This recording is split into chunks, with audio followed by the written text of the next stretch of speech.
Last date आहे. तर त्याच्यावरती एक आपण 5 मिनिटांमध्ये समजून घेऊ की तुम्ही रिटर्न फाईल करताना कोणत्या कोणत्या गोष्टींची काळजी घेणं गरजेचं आहे. ओके. सगळ्यात पहिलं म्हणजे जसं तुम्हाला माहिती असेल की इन्कम टॅक्समध्ये वेगवेगळे प्रकार आहेत. जी ITR 1, 2, 3, 4, 5, 6. त्याच्यामध्ये जसं ITR 1 आहे ते सॅलरीड इंडिव्हिज्युअलसाठी आहे. ज्यांची फक्त सॅलरी इन्कम आहे अशा लोकांना आणि ज्यांचं इन्कम 50 लाखापेक्षा कमी आहे अशा लोकांना ITR 1 फाईल करू शकता. जर तुम्ही प्रॉपर पद्धतीने नॉलेज घेतलं तर तुम्ही हे रिटर्न स्वतःही फाईल करू शकता. एवढं काही डिफिकल्टीज नाही. इन्कम टॅक्स डिपार्टमेंटने सिम्प्लिफाईड रिटर्न आणण्याचा प्रयत्न केलेला आहे. ITR 2 जसं आहे ते इंडिव्हिज्युअल आणि HUF जे आहेत त्याच्यासाठी फाईल केलं जातं.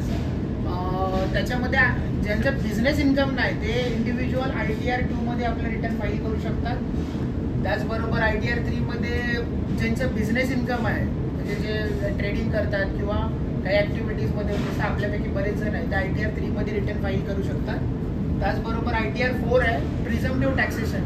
माझ्या व्हिडिओजमध्ये प्रिझम्पटिव्ह टॅक्सेशन चांगला बेनिफिट आहे. ज्यांचा टर्नओव्हर 3 करोडपर्यंत आहे किंवा ज्यांचा प्रोफेशनल आहे ज्यांचा टर्नओव्हर 75 लॅक्सपर्यंत आहे असे without books of accounts maintain करता म्हणजे तुम्हाला कुठल्याही पद्धतीचे रेकॉर्ड्स न मेंटेन करता तुम्ही तुमचे रिटर्न फाईल करू शकता. प्रोव्हाइडेड काय त्याचा 8% तुम्हाला प्रॉफिट डिक्लेअर करावं लागतं. त्याच्यावरती जो काही टॅक्स असेल तो भरावा लागतो. त्याचबरोबर ITR 5 to 7. ITR 5 हा पार्टनरशिप फर्मसाठी आहे, 6 प्रायव्हेट लिमिटेडसाठी आणि 7 साठी आहे. असे ते सगळे रिटर्न्स आहेत.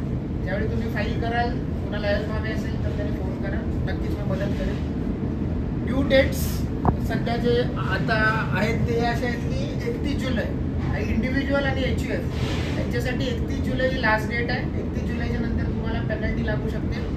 त्याचबरोबर 31 ऑक्टोबर ज्यांचे टॅक्स ऑडिटमध्ये आहे म्हणजे ज्यांचा टर्नओव्हर 10 करोडपर्यंत आहे किंवा आणखी काही कंडिशन्स दिलेले आहेत जसं कॅश ट्रान्झॅक्शन 5%पेक्षा जास्त असतील वगैरे तर अशा लोकांसाठी ज्यांचं टॅक्स ऑडिटमध्ये येतं त्यांच्यासाठी 31 ऑक्टोबर ही ड्यू डेट आहे. ज्या पार्टनरशिप फर्म ज्यांचं टॅक्स ऑडिट आहे त्या पार्टनरची पण डेट 31 ऑक्टोबरपर्यंत जाते.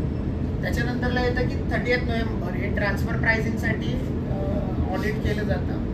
खूप रेअरली अशा कंपन्याज आहेत की त्याच्यामध्ये ट्रान्सफर प्रायझिंगचं ऑडिट होतं. आणि बिलेटेड रिटर्न म्हणजे जर तुम्ही 31 जुलै जरी मिस केली डेट तरी तुम्ही लेट रिटर्न फाईल करू शकता 31 डिसेंबरपर्यंत. तर या गोष्टी तुम्ही लक्षात ठेवलं तर पुढे जाऊन पेनल्टी लागणार नाही. तर तुम्हाला जनरली बऱ्याच वेळेला असं बोलतात की मला रिटर्न फाईल करायचं पण काय काय डॉक्युमेंट्स लागतात. तर काही बेसिक डॉक्युमेंट्स आहेत बेसिक रिटर्नसाठी ITR 1, 2 साठी 3, 4 साठी वेगवेगळे डॉक्युमेंट्स आहेत जसं बिझनेसचं सगळ्याच डिटेल्स लागतात परचेस सेल GST वगैरे सगळं. पण जे बेसिक रिटर्न्स फाईल करायचे असतात त्यांना पॅन कार्ड आणि आधार कार्ड कंपल्सरी आहे कारण पॅन आणि आधार लिंक केल्याशिवाय तुमचं रिटर्न पुढे प्रोसेस होऊ शकत नाही. फॉर्म 16 किंवा सॅलरी स्लिप याच्या बेसिसवर तुमचं ॲन्युअल इन्कम कॅल्क्युलेट केलं जातं. त्याचबरोबर आहे फॉर्म 26 AS आणि AIS हे इन्कम टॅक्स डिपार्टमेंटने आताच नवीन लेटेस्ट गेल्या 2-3 वर्षांमध्ये इंट्रोड्यूस केलेला आहे. AIS हा एक ॲप्लिकेशन आहे. तुम्ही म्हणजे प्ले स्टोअरला जाऊन तो डाउनलोड करू शकता आणि त्याच्यामध्ये तुमची रिक्वायर्ड डिटेल टाकून लॉग इन करून तुमच्या नावावरती किती आतापर्यंत इन्कम शो केलं गेलं आहे किंवा कुठून कुठून तुम्हाला इन्कम आले जसं तुमचं छोटे छोटे असतील जसे इंटरेस्ट असेल डिव्हिडंड्स असतील प्रत्येक गोष्ट इथे 26 AS मध्ये दिसते. त्यामुळे 26 AS चा ॲप्लिकेशन तुम्ही डाउनलोड करा आणि चेक करा की तुमचे रिटर्न्स तुमचे इन्कम प्रॉपर आहेत का नाही. त्याचबरोबर AIS ट्रान्झॅक्शन म्हणजे ज्याच्यामध्ये तुमच्या ॲन्युअली जे वेगवेगळे ट्रान्झॅक्शन्स होतात. बरेच लोक शेअर मार्केटमध्ये डील करतात किंवा परचेस सेल सिक्युरिटीज करतात म्युच्युअल फंडमध्ये करतात त्यांची सगळीच्या सगळी डिटेल्स इथे. त्याचबरोबर तुम्हाला रिटर्न फाईल करत असताना बँक इंटरेस्ट सर्टिफिकेट लागतं. बरेच लोक FDs करतात आणि FDs केल्यावरती तो इंटरेस्ट कॅल्क्युलेट करणं तेवढं इझी होत नाही.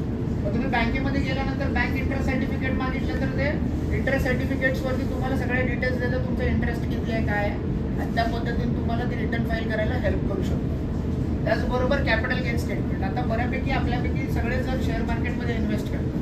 मग FNO ट्रान्झॅक्शन्स असतील किंवा डिलिव्हरी असतील किंवा नॉर्मल इक्विटी ट्रान्झॅक्शन असतील तर तुम्हाला कॅपिटल गेन हे ऑटोमॅटिक तुमच्या ब्रोकरच्या साईटवरती जनरेट झालेलं असतं.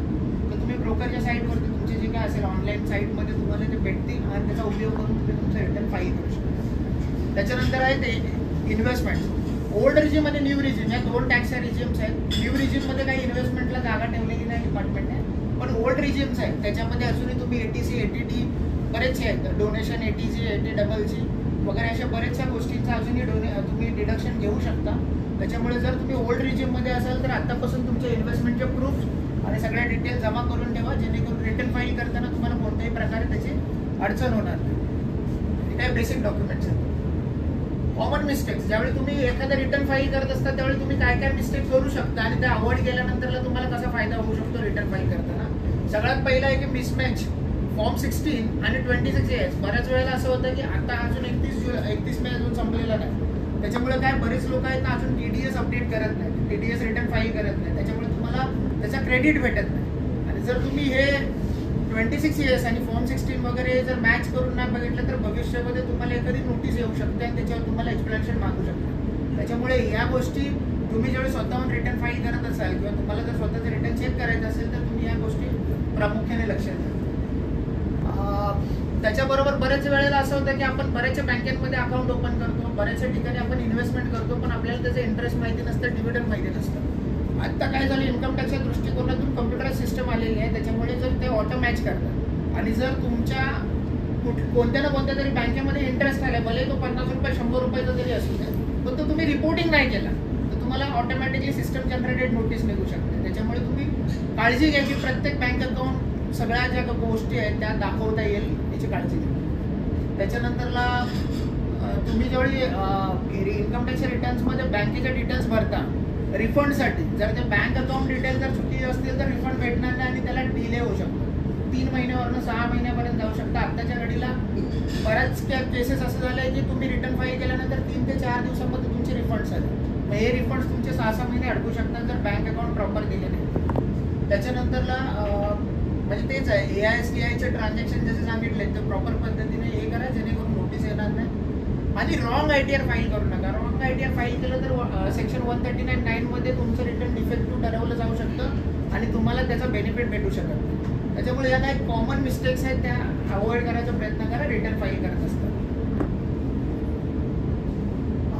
समजा लेट रिटर्न फाईल केलं तर काय होऊ शकतं, तर लेट रिटर्न फाईल केल्यावर तुम्हाला लेट फाईलिंग फीज लागू शकते 1000 पासून 5000 पर्यंत. त्याच्यामुळे ट्राय करा की 31 जुलैच्या आतमध्ये तुमचं रिटर्न फाईल होईल.